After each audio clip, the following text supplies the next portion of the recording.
주 안에 사랑하는 우리 하나님 교회 성도 여러분, 우리는 야고보서를 통하여서 행함이 있는 믿음, 진정한 성숙한 믿음이 무엇인가 하는 것을 하나하나 살펴보고 있습니다. 요즘 교구별 가을 만남을 하면서 좀 마음이 아픈 일들이 많이 있습니다.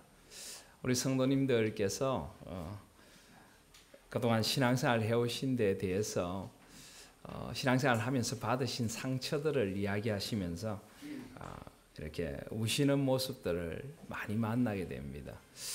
한편으로는 참 마음이 아프고 또 목사로서 안타까운 그런 생각이 드는 것이 사실입니다. 그러면서도 또 이런 생각도 듭니다. 여러분들이 평생 해오신 신앙생활이 결코 헛되지 않다, 이런 생각도 해보게 됩니다. 여러분들이 지금까지 신앙생활을 통해서 받으신 은혜는 하나님께서 여러분들에게 주신 은혜이죠. 결코 어떤 목회자나 어떤 한 사람에게 받은 은혜가 아닙니다. 하나님께서 여러분들에게 지금까지 많은 은혜를 내려주셨습니다. 그리고 그런 은혜가 있으셨기에 여러분들은 참과 거짓을 분별할 수 있는 은총까지 주셨고, 그리고 진리의 편에 서시게 되신 것입니다. 저는 여러분들이 걸어오신 믿음의 길이 결코 헛되지 않다고 믿습니다. 하나님께서 여러분들을 여기까지 인도해 오셨고, 또 오늘 이 하나님 교회라는 교회가 이 땅에 우뚝 설 수 있도록 여러분들이 믿음의 길을 걸어 오신 것입니다. 이제 우리는 다시 한번 우리의 믿음의 길을 돌아보면서 믿음의 성숙, 신앙의 성숙에 대하여 한 번 더 생각해 보고자 하는 것이 바로 그런 이유입니다. 지금까지 아름다운 신앙생활을 해오셨지만 혹시 우리 신앙생활 가운데서 균형이 조금 흐려져 있었던 부분은 없는가? 다시 한번 우리 자신을 돌아보면서 조금 더 신앙의 성숙으로 나아가고자 하는 그런 열망을 안고 야고보서를 우리가 함께 살펴보고 있는 것입니다. 야고보서의 주제는 계속 말씀드리지만 온전함입니다. 온전함. 이게 온전하다고 하는 것은 어떤 인간이 완전하게 된다 이런 의미가 아니라 신앙이 좀 더 성숙해지고 좀 더 균형 잡힌 신앙인이 되는 것을 의미합니다. 우리 하나님 교회는 묘한 개척교회입니다. 개척교회이지만 아주 오랜 신앙의 연륜을 가진 그런 개척교회입니다. 그래서 우리는 다시 한번 우리 하나님 교회가 하나님께서 원하시는 더 온전한 신앙, 더 균형 잡힌 성숙한 신앙으로 서기를 원하고, 그런 어떤 성숙한 신앙의 토대에서 출발하는 그런 특별한 개척교회가 되기를 소원합니다. 그래서 야고보서를 통하여서 온전한 신앙이란 무엇인가 하는 것을 저희들이 살펴보고 있는 것입니다. 특히 야고보서는 좀 짧은 경구를 통해서 우리 신앙의 온전함을 하나의 그 표처럼 우리에게 가르쳐 줍니다. 그러니까 예를 들어 야고보서 1장 2절을 보시면 너희가 여러 가지 시험을 만나거든 온전히 기쁘게 여기라 라고 합니다. 우리가 인생을 살다 보면 여기 시험은 시련입니다. 여러 가지 시련을 만나게 됩니다. 그런데 시련이 다가오면 많은 사람들은 두려워합니다. 불평하기도 하고요. 또 절망하기도 합니다. 그런데 온전한 신앙인은, 성숙한 신앙인은 시련이 다가오면 기쁘게 여깁니다. 쉬운 것 아니죠. 그렇지만은 시련이 다가오면 이 시련이 나의 신앙을 연단시켜서 더 깊은 단계로 나아가게 하시는 하나님의 축복이구나. 우리가 위기라는 말이 있죠. 위기는 두 말의 합성어죠. 그죠? 위험과 기회. 위험은 우리에게 새로운 기회를 줍니다. 시련은 우리에게 신앙의 더 깊은 경지로 나아가게 해주는 새로운 계기가 될 수 있습니다. 그래서 1장 3절에 보시면 이는 너희 믿음의 시련이 인내를 만들어낸다.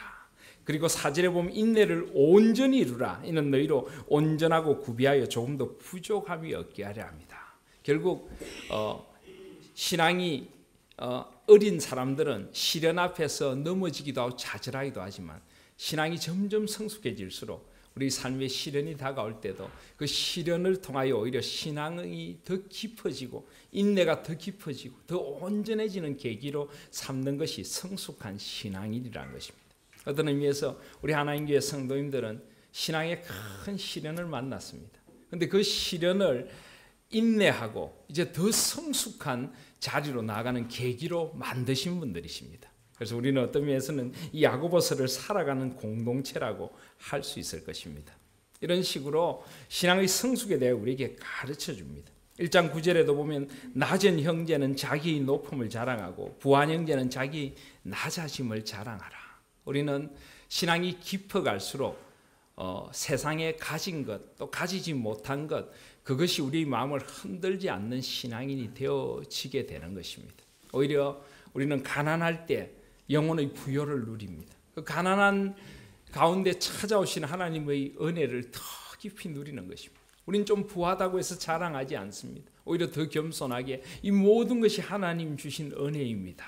오히려 이 부함을 주신 하나님 앞에 더 겸손과 섬김으로 나아가게 되는 것. 그것이 바로 신앙의 성숙이라는 것입니다.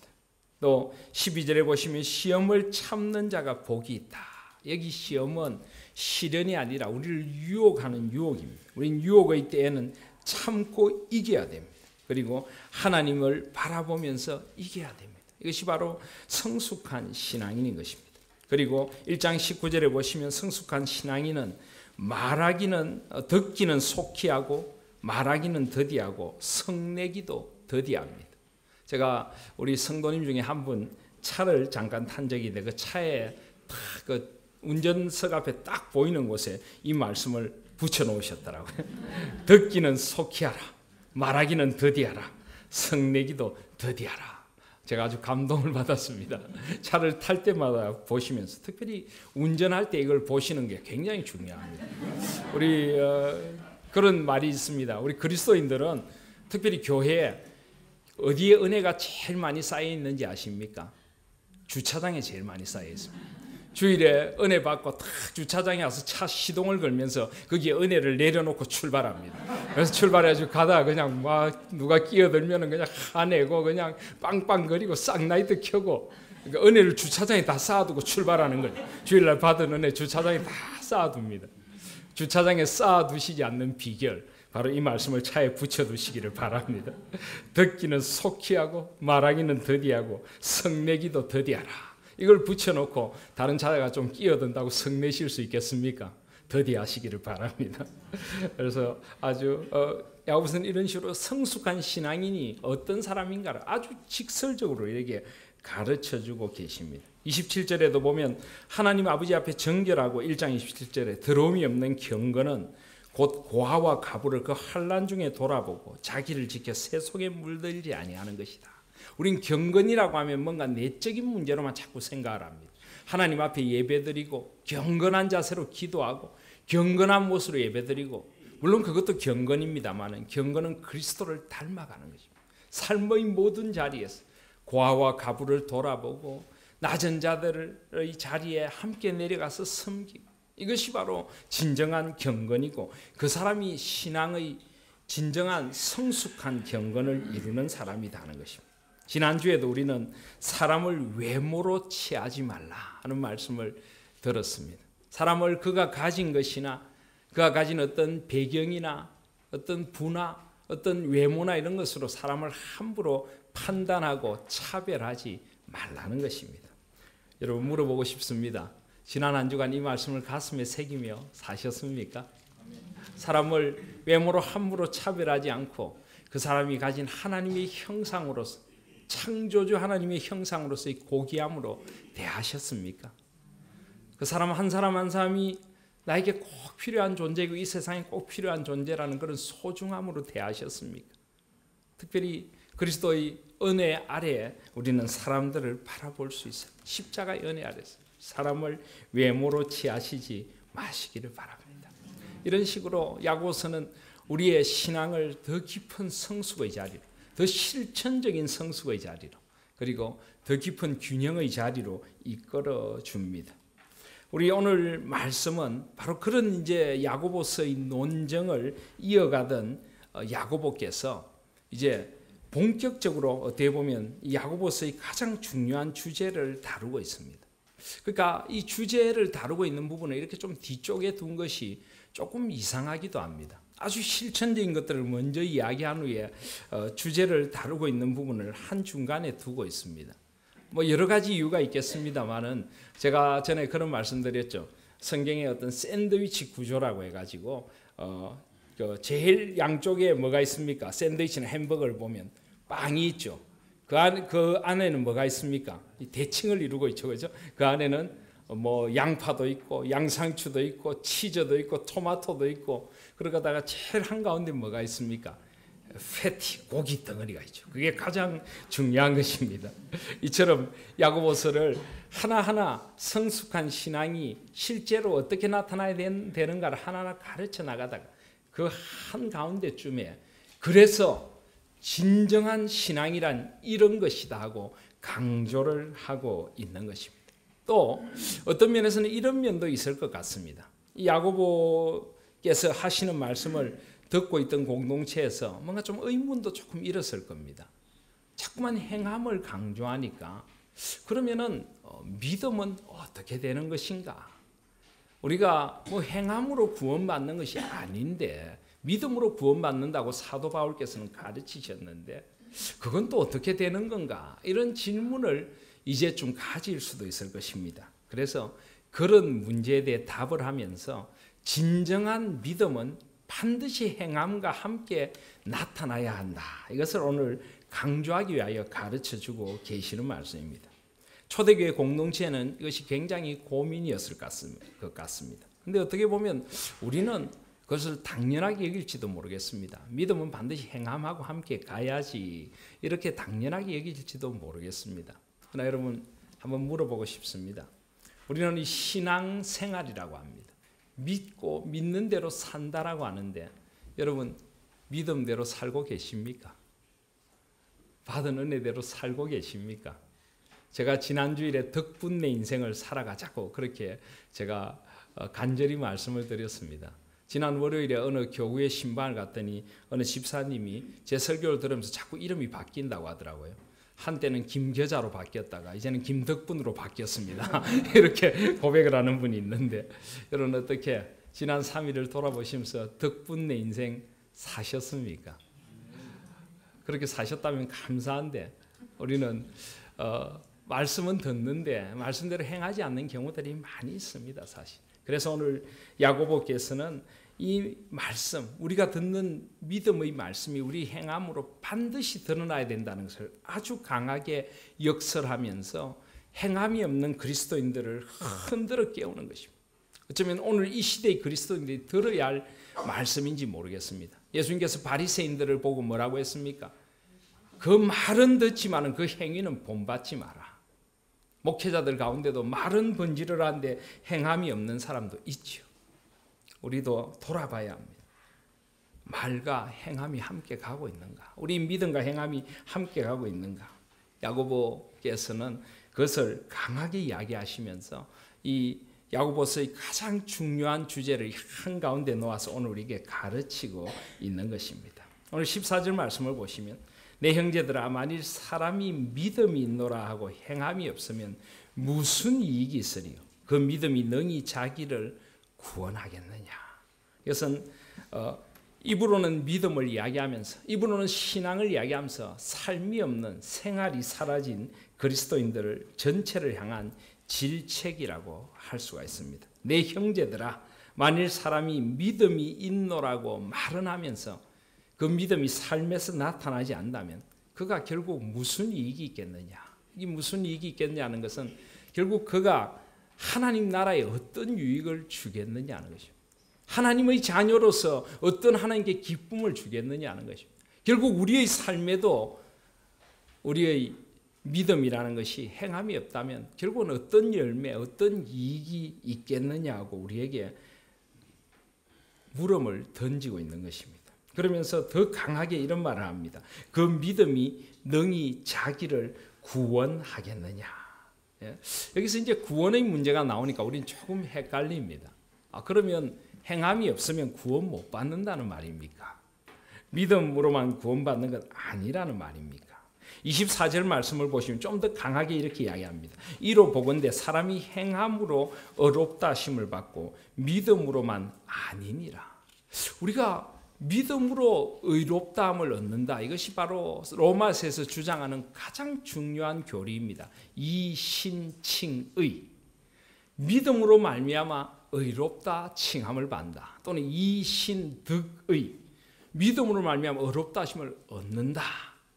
그것이 로마서에서 가르치는 가장 중요한 주제인데 지금 야고보께서는 굉장히 다른 말씀을 하는 것 같습니다. 로마서 3장 28절에 보면 그러므로 사람이 의롭다 하심을 얻는 것은 율법의 행위에 있지 않고 믿음으로 되는 줄 우리가 인정하노라. 분명히 사도 바울께서는 우리가 의롭다 하심을 얻는 것이 율법의 행위에 있지 않고 믿음으로 된다.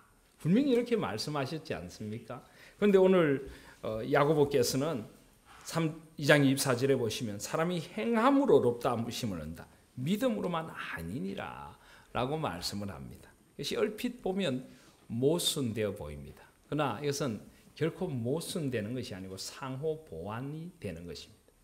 사도 바울께서 로마서를 쓴 그 목적은 믿음이 없는 사람들, 예수 그리스도를 아직 믿지 않는 사람들, 하나님 밖에 있는 사람들이 하나님을 믿고 예수 그리스도의 십자가의 은혜를 믿고 주님 앞에 들어오는 그리스도인으로서의 새로운 탄생을 염두에 두고 하는 말씀입니다. 우리가 하나님의 자녀가 되는 데는 우리의 행함은 아무것도 필요가 없습니다. 아니 필요가 없다기보다는 아무것도 소용이 없습니다. 우리가 어떻게 우리 그 많은 죄를 우리의 조그만 행함으로 사죄를 받을 수 있겠습니까? 저와 여러분이 지은 죄가 얼마나 큰 것인가를 우리는 알아야 합니다. 바로 용서에 대한 말씀을 제가 전하면서 1만 달란트 빚진 자 90년을 2000번을 새로 살고 이래도 갚을 수 없는 빚, 그게 바로 우리가 지은 죄의 빚입니다. 이 빚은 너무나 커서 우리가 아무리 선행을 행하고 아무리 우리가 바르게 산다고 해도 고행을 수행을 한다고 해도 우리는 그 죄의 값을 절대 갚을 수 없습니다. 조금 더 어렵게 살고 조금 덜 어렵게 산다고 해도 하나님께서 보실 때는 그것은 너무나 미세한 차이일 뿐입니다. 우리는 우리의 죄의 값을 우리 행함으로 조금이라도 갚을 수가 없습니다. 오직 그리스도의 보배로운 피만이 우리의 죄를 다 맑게 씻겨주실 수 있습니다. 오직 하나님의 가없는 은혜만이 우리를 안아주실 수 있습니다. 우리가 무엇을 조금 했다고 하나님 은혜를 받을 자격이 있지요. 우리는 그렇게 말할 수 있는 사람은 아무도 없습니다. 우리는 아무도 자격 없는 자입니다. 아무도 하나님의 은혜를 감히 내가 청구할 수 있는 자격이 있는 사람은 우리 가운데 아무도 없습니다. 그런데 하나님께서는 우리를 조건 없는 사랑으로 사랑하시고 값없이 그 구원의 연총을 우리에게 내려주셨습니다. 이것이 바로 사도 바울이 강조하고 있는 믿음으로 의롭게 된다는 것입니다. 나의 어떤 행함이 나를 의롭게 할 수 없습니다. 단지 오직 그 보배로운 피를 믿고 내가 얼마나 무가치한 죄인인가를 깊이 깨닫고 주님의 십자가만 붙들고 주여 나를 긍휼히 여겨 주시옵소서. 나는 죄인이로소이다. 주여 나에게 은혜 내려 주시옵소서. 오직 그 믿음조차도 하나님께서 은총의 선물로 주시는 것이고 그 믿음으로만 구원을 얻게 된다는 것입니다. 이것이 바로 사도 바울이 강조하고 있는 믿음의 교리이고 믿음의 은혜인 것입니다. 그런데 야고보께서 강조하시는 것은 그 그리스도인으로 새롭게 날 때의 그 믿음의 은혜가 아니라 이제는 그 믿음 안에서 자라나야 한다는 것입니다. 그 믿음 안에서. 믿음으로 새롭게 난 사람이 자라나지 않으면 그 믿음을 헛되이 만든다는 것입니다.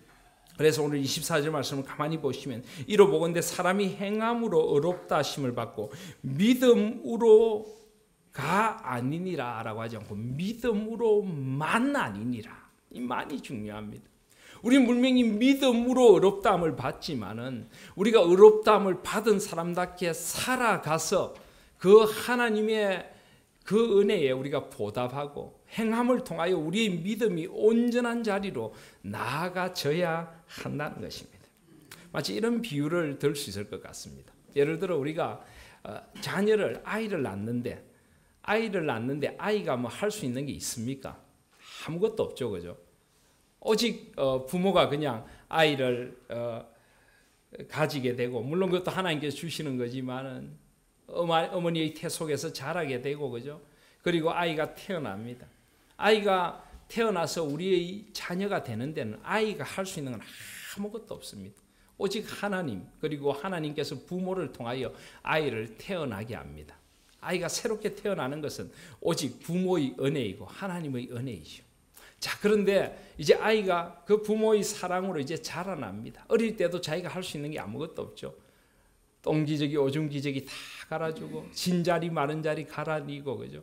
밤이 새도록 열병을 앓는 아이의 머리맡을 지키며 엄마가 눈물로 밤을 지새고 기도하고 아이를 그렇게 조건 없는 사랑으로 하나하나 키웁니다. 자, 그런데 아이가 자라날수록 이제 그 부모의 사랑에 좀 반응을 해야죠, 그죠? 부모가 그렇게 기도하고 키워주는 것만큼 착하게 자라고 바르게 자라고 이 땅에 유익한 사람이 되고 다른 사람들에게 기쁨을 주는 사람이 되고, 우리 부모는 다 그렇게 아이가 자라기를 원합니다, 그죠? 그렇지 않은 부모 없죠. 그런데 아이가 만약에 그렇게 자라지 않으면, 부모가 그렇게 사랑을 쏟아 길러주었는데 그 사랑을 보답할 줄도 모르고 자기 마음대로 자라고 부모의 골치 덩어리만 되고 속만 썩이고 아무 존재 가치 없는 그런 아이로 자라면 우리 뭐라고 합니까? 자식 헛키워서 그러죠. 자식 농사 헛지어서 그렇게 이야기를 하지 않습니까? 바로 오늘 그 말씀을 그대로 하고 계신 것입니다. 오늘 말씀에 보시면은요, 17절에 보시면 이와 같이 행함이 없는 믿음은 그 자체가 죽은 것이다. 행함이 없으면은 그 믿음 자체가 사실은 죽은 거지 살아있는 게 아니라는 것입니다. 20절에 보시면 헛한한 사람아, 행함이 없는 믿음이 헛것인 줄 알고자 하느냐. 결국 이 행함이 없다면 믿음이 헛거라는 거예요. 자식 농사 헛지은 것과 똑같다는 것입니다. 하나님께서 예수 그리스도 안에서 그 가없는 은혜를 우리를 구원해 주셨는데 우리가 그 구원의 은혜를 받은 사람답게 살아가야 한다는 것입니다. 그래서 우리는 은혜와 그 은혜를 안에 살아가는 이 하나님의 은혜 속에 살아가는 우리 믿음의 반응, 이것을 어느 한쪽만을 강조해서는 안 됩니다. 이 두 가지가 잘 균형을 이룰 때 성숙한 신앙인으로 자라나게 된다는 것입니다. 우리는 오직 하나님의 가없는 은혜로 구원을 받았습니다. 오직 하나님의 은혜입니다. 이 하나님의 은혜가 강조되어야 합니다. 우리 한국 교회는 제가 전에도 그런 설교를 드렸지만은 무슨 은혜를 꼭 내가 어떤 노력을 해서 사려는 사람들이 있는 것처럼 보입니다. 내가 뭔가를 열심히 했기 때문에 나는 은혜를 받을 자격이 있고, 그렇지 않기 때문에 은혜를 받을 자격이 없고, 이렇게 생각하는 것은 은혜에 대한 오해입니다. 우린 다 받을 자격이 없는데 하나님께서 오직 우리를 사랑하셔서 그 은혜를 우리에게 내려주신 것입니다. 그렇지만은 그 받은 은혜에 반응하고 그 은혜의 사람답게 살아가는 것은 또 다른 문제인 것입니다.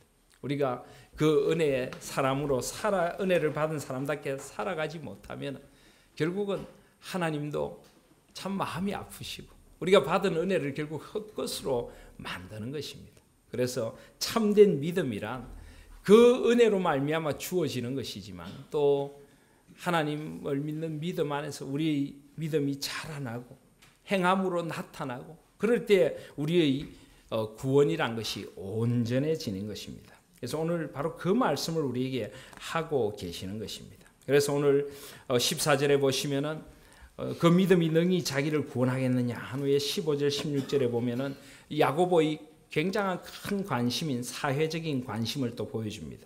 만일 형제나 자매가 헐벗고 일용할 양식이 없는데 너희 중에 누구든지 그에게 이르되 평안히 가라, 더욱게 하라, 배부르게 하라 하며 그 몸에 쓸 것을 주지 아니하면 무슨 이익이 있으리요.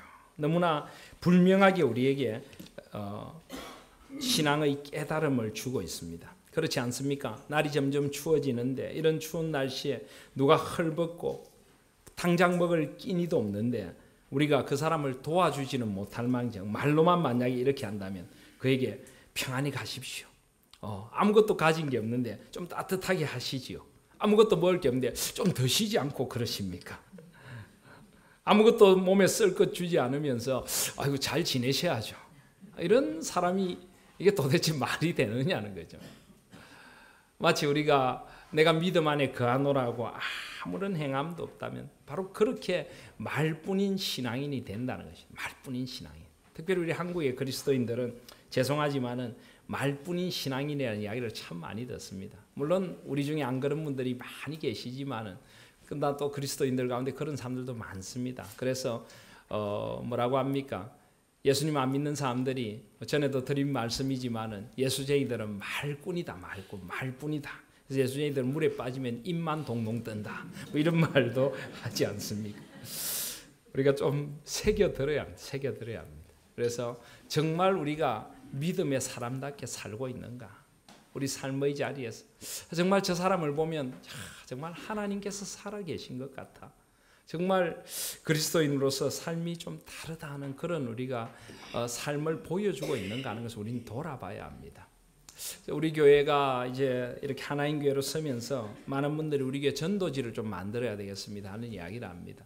저도 전도지를 만들어야 될 필요성을 좀 느끼고 있습니다. 우리 교회를 좀 알리고 소개하고 복음의 매개체가 될 수 있는 전도지를 만들어야 되겠다는 생각을 합니다. 그런데 전에도 말씀드렸지만 가장 좋은 전도지는 결국 우리입니다. 우리입니다. 그래서 성령 하나님께서는 얼굴이 없는 영이다 이런 말을 신학자들은 한다는 말씀을 드렸죠. 성령 하나님의 얼굴은 무엇일까요? 성령 하나님의 얼굴은 교회입니다. 교회가 성령 하나님의 얼굴이 되어야 합니다. 결국 그 교회라는 것은 여러분 한 분 한 분이 모여서 그리스도의 몸된 교회를 이루는 것입니다. 교회는 건물이 아닙니다. 우리는 건물로서의 교회가 아니라 본질로서 그리스도의 몸으로서의 교회를 추구하는 하나인 교회지 않습니까? 하나님 앞에서 살아가는 저와 여러분들이 바로 전도지가 되어져야 하는 것입니다. 우리 삶이 사람들에게 그리스도의 향기를 보여주는 삶이 되어야 돼요. 하나님의 살아계심을 보여줘야 되고 우리가 뭔가 이 세상에 소망을 던져주는 삶을 살아가야만 하는 것입니다. 말로만이 아니라 우리의 삶이 곧 구원의 정표가 되고 하나님의 살아계심을 드러내는 삶, 그것이 바로 행함이 있는 믿음이라고 오늘 우리에게 말씀하고 계신 것입니다. 그렇지 않으면 그 믿음은 그 자체가 죽은 것이라. 입은 믿는다고 하지만 아무런 생명력이 없고 아무런 영향력이 없는 믿음은 죽은 것이라고 말씀하고 계십니다. 여러분은 얼마나 영향력 있는 삶을 살아가고 계십니까? 제가 겨자씨처럼 누룩처럼이라는 설교에서도 말씀드렸지만 그 가루 스말에 갖다 푼 조그만 누룩이 그 속에서 역사해 가지고 그 스말의 가루를 다 부풀게 하는 것처럼 그리스도인의 삶은 영향력을 미쳐야 합니다. 우리가 어디에 있든지 내가 어떤 지위에 있든지 내가 존재함으로 내가 존재하는 그곳이 조금 더 밝아지고 조금 더 맑아지고 조금 더 아름다워지고 조금 더 향기로워져야 하는 것입니다. 그래서 우리가 소금되고 빛된다는 것은 이 세상 속에 녹아들어서 세상의 부패를 막는 것입니다. 저는 교회에서 참 좋은 곳에 집을 얻어주셔서 좋은 곳에 지내고 있습니다. 근데 저는 제가 살고 있는 동네 이름이 너무 좋습니다. 동네가 염창동입니다. 소금 창고입니다. 제가 그 살면서 정말 하나님께서 저를 소금 창고로 데려다 놓으신 데는 우리 하나님 교회가 세상의 소금이 되라는 뜻이 있구나. 그래서 세상 속에 녹아서 완전히 세상을 변화시키는 소금이 되라고 담임 목사의 사택을 소금 창고에다 갖다 놓으셨구나. 이 소금을 갖다 퍼가지고 우리 성도들을 아주 짭짤한 성도들로 만들어야 되겠다 하는 꿈이 저에게 있습니다. 그래서 저는 우리 집에서 기도할 때마다 그렇게 기도합니다. 소금 창고에 소금을 잘 날아서 우리 성도님들 소금기 많은 성도님들 만들라고 여기 살게 하셨죠.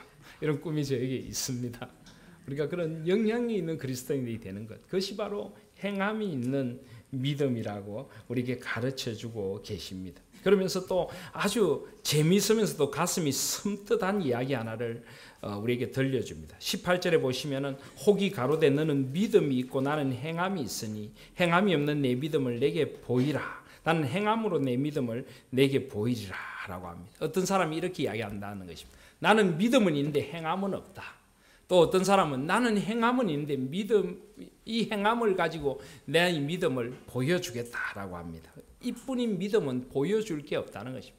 행함이 있는 믿음은 보여줄 것이 있다는 것입니다. 근데 그 말씀을 하신 후에 19절에 보면은 아주 재미있는 말씀을 하십니다. 내가 하나님은 한 분이신 줄을 믿느냐? 잘하는도다. 귀신들도 믿고 떠느니라. 우리가 입술로만 하나님을 믿는다는 것, 그건 귀신도 하는 거란 겁니다. 성경에 보면은 귀신도 예수님을 분명히 고백하는 장면들이 우리가 알다시피 많이 나옵니다. 당신은 나사렛 예수라 하나님의 아들이라. 성경에 보면은 귀신의 경우도 그런 고백들을 자주 합니다. 예를 들어 누가복음 4장 41절을 보시면 여러 사람에게서 귀신들이 나가며 소리질러 가로되 당신은 하나님의 아들이니이다. 예수께서 꾸짖어서 저희의 말함을 허락지 아니하시니 이는 자기를 그리스도인 줄 알미러라. 귀신도 안다는 것입니다. 귀신도 귀신처럼 압니다. 하나님께서 살아계신 것도 알고 예수께서 그리스도이신 것도 알고, 그렇지만 귀신은 그 하나님의 뜻대로 결코 살지 않죠. 오히려 하나님의 뜻을 방해하는 존재이죠. 우리가 예수님을 하나님의 아들인 줄 알고 우리의 구세주인 줄 알고 우리가 교회가 좋은 곳인 줄 알고 하나님께 창조주이신 걸 알고 성령 하나님께서 우리와 함께 계신 것을 아무리 안다고 할지라도 우리가 삶에서 그것을 드러내지 않으면 마치 우리가 귀신 같은 존재이다. 저는 이 말씀을 가만히 묵상하다가 귀신 같은 존재가 어떤 존재일까 하는 생각을 해봤습니다. 그러다 갑자기 이런 모습이 떠올랐습니다. 꼭 직장에서 유령처럼 사는 게 아닐까. 그러니까 존재가 있어도 존재의 의미가 없는 거죠. 그죠? 유령처럼. 그래서 그리스도인인 표시가 전혀 나지 않고 뭐 그런 분도 계시더라고요. 평생 직장 생활을 했는데 어떤 분이 교회 갔다가 우연히 그분을 만나고 그리스도인이셨어요? 평생 몰랐습니다. 이런 분도 계시더라고요. 마치 그런 존재로 사는 것. 아무런 영향력도 없고 아무런 존재의 의미도 없이 사는 유령 같은 존재. 바로 귀신이 그런 존재입니다. 우리가 입술로만 주님을 고백한다면 우리가 바로 그런 존재라고 오늘 성경은 말씀하고 있는 것입니다. 그러면서 두 예를 듭니다. 21절에 보면 우리 조상 아브라함이 그 아들 이삭을 제단에 드릴 때 행함으로 어렵다 하심을 받은 것이 아니냐.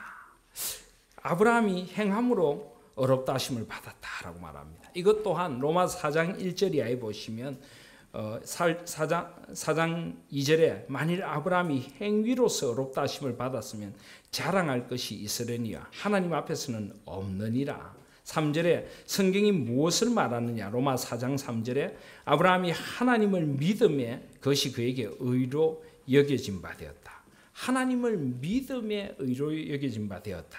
그런데 21절에 보니까 오늘 야고보서 2장 21절에는 우리 조상 아브라함이 그 아들 이삭을 제단에 드릴 때 행함으로 어렵다함을 받은 것 아니냐. 분명히 로마서에서는 믿음에 그것이 의로 여겨졌다. 그런데 야고보서 2장 21절에는 행함으로 어렵다 하심을 받았다. 이것도 무슨 말입니까? 아까 말씀드린 것과 똑같습니다.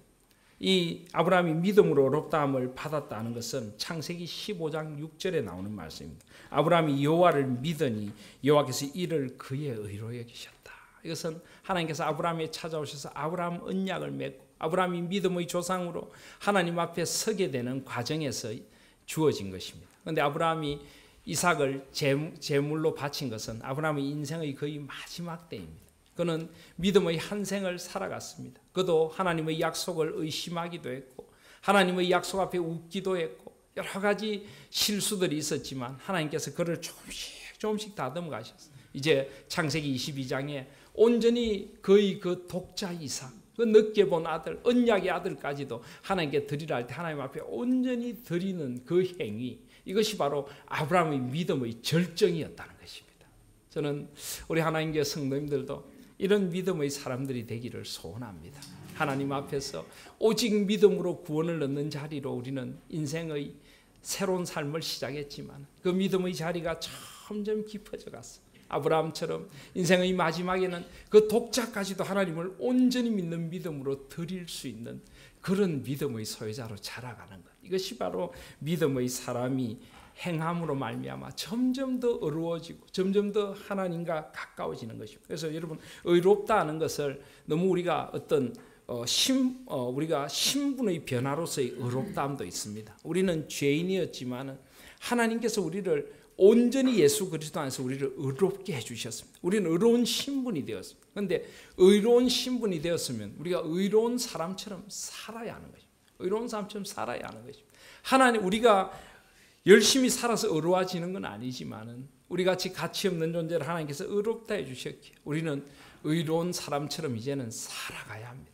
우리는 다른 사람들입니다. 우리는 가치관이 다르고 우리는 신분이 다르고 우리는 세상을 보는 눈이 다르고 우리는 목적지가 다른 사람들입니다. 꿈꾸는 것이 다른 사람인 것입니다. 우리는 다르게 살아야 합니다. 그래서 바로 이 의롭다라고 하는 것은 관계의 측면도 있습니다. 의롭다라는 것은 내가 정의롭다, 내가 바르다 이런 측면도 있지만 하나님과의 관계 속에서 하나님과 친밀한 관계 속에 하나님과 바른 관계에 놓여진다 이런 의미도 있습니다. 아브라함은 점점 하나님과의 관계가 깊어져 갔고 점점 그 관계가 바르게 되어서 인생의 마지막에 하나님 앞에서 온전히 하나님과의 온전한 관계 속에 들어가게 되었다는 것입니다. 그래서 23절에 보시면 이에 경에 이른바 아브라함이 하나님을 믿으니 이것을 의로 여기셨다는 말씀이 응하였고 그는 하나님의 벗이라 칭함을 받았나니라. 하나님의 벗이다. 저는 이 말씀이 너무 좋습니다. 아브라함이 한 생을 살면서 점점 그의 믿음이 깊어지고 그의 삶의 믿음이 아름다운 빛깔로 행함으로 나타나서 결국은 하나님과의 깊은 관계 속에 하나님의 벗이라 칭함을 얻었다. 저는 우리 하나님교회 성도님들이 다 이런 아름다운 신앙의 자리로 깊어져 가고 성숙되어져 가시기를 원합니다. 하나님께서 우리를 보시고 너가 내 마음을 안다. 내가 너 마음 알아. 너가 마치 내 벗 같구나. 하나님께서 그렇게 우리를 칭찬해 주신다면 이보다 더한 칭찬이 세상에 어디에 있겠습니까? 우리가 이 세상에 성공적인 삶을 살았구나, 이름을 떨쳤구나, 가정을 잘 이루었구나, 여러 가지 칭찬들이 있겠지만 저는 가장 아름다운 칭찬이 하나님께서 우리 인생의 성숙을 보고 계시다가 어느 순간 넌 나의 벗 같구나, 너가 나의 마음을 알고 내 뜻대로 살고 정말 나의 자녀답게 나의 친구처럼 살아갔구나 하는 이 칭찬을 넣는다는 것, 이만큼 아름다운 칭찬이 어디에 있겠습니까? 그것은 바로 우리가 믿음의 길을 따라서 순종의 길을 걸어갈 때 주어지는 열매인 것입니다. 너무 큰 것을 생각하지 마십시오. 작은 것부터 하나님 앞에 살아가실 수 있기를 바랍니다. 여기 보면은 너희 중에 형제들이 헐벗고 일용할 양식이 없는데 누구든지 그에게 평안히 가라, 더욱게 가라, 배부르게 하라, 말로만 해서는 안 된다는 것입니다. 아니면 또 나중에 내가 큰 돈을 벌어서 자선사업을 해야지, 복지재단을 하나 세워야지, 지금은 내가 일단 돈을 모아야 돼, 그렇게 살면 안 된다는 것입니다. 가장 삶에서 작은 것부터 나누고 다른 이들을 생각하고 작은 자리에서부터 순종하고 주님의 마음으로 살아가고 점점 우리가 그런 인생을 살아갈 때 어느 날 주님께서 너는 나의 벗이다 이렇게 부르는 날이 우리에게 이르게 될 것이란 것입니다. 삶의 지극히 작은 일에서부터 그리스도인답게 그리스도의 향기를 날리며 아름다운 행함이 있는 저와 여러분들이 되시기를 바랍니다. 바로 그런 모습을 잘 보여주는 마지막 예가 바로 기생 라합의 예입니다. 25절에 보시면 또 이와 같이 기생 라합이 사자를 접대하여 다른 길로 나가게 할 때 행함으로 의롭다 하심을 받은 것이 아니냐. 우리가 여호수아서 2장에 보시면 여기 사자라고 하는 것은 이스라엘의 정탐꾼이죠. 가나안 땅을 이제 들어가기 전에 여호수아가 정탐꾼들을 보냅니다. 그런데 이 정탐꾼들이 위기에 처하게 됐을 때 기생 라합이 여호수아서 2장 11절에 보시면 너희의 하나님 여호와는 위로는 하늘에서도 아래로는 땅에서도 하나님이시니라. 이런 하나님에 대한 귀한 믿음의 고백을 하면서 이 정탐꾼들을 숨겨주고 살려주는 그런 일이 나옵니다. 이것을 히브리서 11장 31절에는 이 귀한 믿음의 행위를 이렇게 이야기를 합니다. 믿음으로 기생 라합은 정탐꾼을 평안히 영접하였으므로 순종하지 아니한 자와 함께 멸망하지 아니하였도다. 히브리서 11장 31절은 이렇게 말합니다. 그래서 이 기생 라합의 믿음의 행위, 여러분, 우리가 히브리서 11장을 흔히 믿음장이라고 하는데요. 히브리 11장에서 강조하는 믿음도 행함이 있는 믿음입니다. 계속해서 믿음으로 아브라함은 믿음으로 사라는 그들이 믿음을 따라 어떻게 행함의 길을 걸었는가를 하나하나 가르쳐줍니다. 그래서 히브리서 11장 6절에는 믿음이 없이는 하나님을 기쁘시게 못한다. 하나님을 기쁘시게 하는 실질적인 믿음을 우리에게 하나하나 가르쳐주고 있는 것이 바로 히브리서의 내용이라고 할 수가 있습니다. 그래서 이런 믿음의 자리를 걸어간 기생 라합을 통하여서 그의 작은 믿음의 행함이, 하나님을 믿고 순종하는 행함이 이스라엘이 가나안 땅에 들어가서 놀라운 승리를 거두는 계기가 된 것을 가르쳐 줍니다. 자, 여러분 가만히 보십시오. 아브라함과 라합, 그들은 어떻게 보면 너무나 다른 천냥지차의 신분의 차이입니다. 아브라함은 이스라엘의 믿음의 조상입니다. 라합은 어느 이름 없는 이방 여인입니다. 아브라함은 믿음의 조상으로 우뚝 선 사람입니다. 라합은 기생입니다. 아브라함은 남자입니다. 죄송하지만 그 당시는 여자를 그렇게 존중하지 않는 사회였습니다. 라합은 어느 알려지지 않은 이방 여인일 뿐이었습니다. 그러나 아브라함의 믿음도 라합의 믿음도 하나님 안에서 보기에는 똑같을 수 있다는 것입니다.